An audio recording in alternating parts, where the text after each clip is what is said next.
Welcome to Fastest Learner Wins. I'm here with Tim Armstrong, longtime friend of P&G.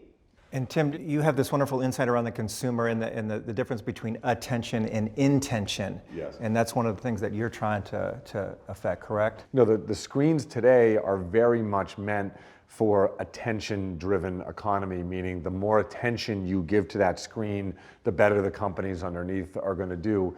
And I think one of the things we're working on is an intention-based economy, which is instead of volume of attention, it's the directness of an intention. And so giving consumers, instead of an infinite scroll, with your thumb where you're just eating up time and energy, is to basically have maybe fewer things you end up doing online, but things that are more impactful by using your phone as not an attention device, but an intention device, to point and go direct to things that you want to interact with. And I think that is a danger on the consumer side right now is, the average teenager right now is going to spend over 9 years of their waking life on a screen. And if you think about that, that's a really, really big decision that, someone who's probably 13, 14, 15 doesn't even know they're making. But if you go to the end of their life when they're 80, 90 years old and you said, hey, look, you spent a whole decade, on your phone, how much of that decade was spent in infinite attention scroll? I don't know, but I don't want that for my kids. I don't want it for me. And that's part of the problem we're trying to solve. So let's talk about the future now. You're the startup founder for the DTX, or Direct to Everything company. It's a highly innovative business model. What are kind of the founding principles or the core beliefs of the company?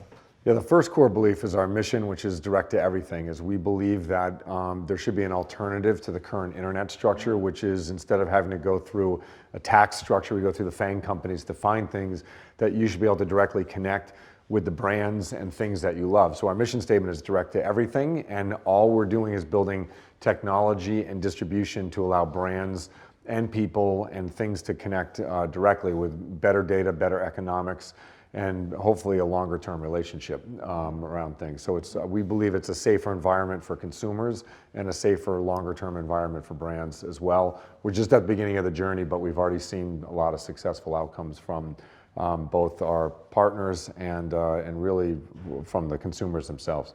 When you go out to the future, we believe the entire world will probably be more privacy protected. So we're building DTX with two basic data theories. One is that consumers will be able to change, control, and eventually monetize their own data. That's one piece. The second piece is that brands deserve the right to have the data to run their businesses properly, and if they have a direct connection with brands, that should be done in a way that protects the consumer and also protects the brand as well. So if you think about what we're building versus what's available on the internet, we would hope that the consumers get a lot more transparency and value out of their data, and that brands get a lot more value and transparency out of the data they have in connecting directly with consumers. And that's kind of the core premise of what we've been building. And finally, Tim, I wanted to ask you, if you were a leader at P&G today, what would be the one thing you would do now and the one thing that you would learn next? So one thing I would just say is, my background, I've been to P&G a lot to visit, to see folks there and see brand managers over the years. I've also worked at other Fortune 500 companies.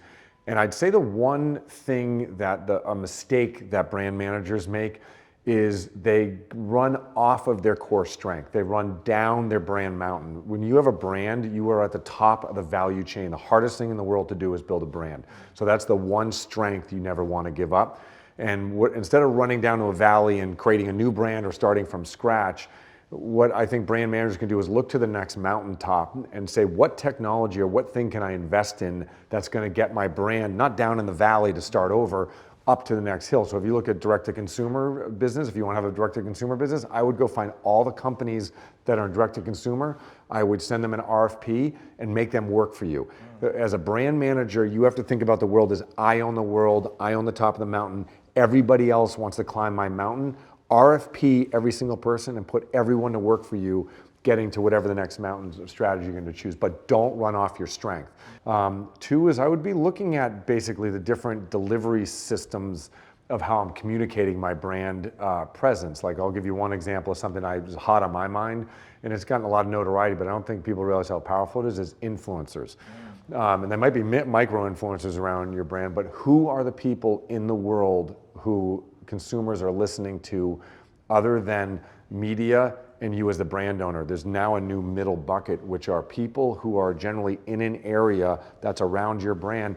And in many cases, you may or may not know them. They may have as big of an influence over your brand as any of the major media sources did, or even you as a brand owner with your advertising budget. Fantastic.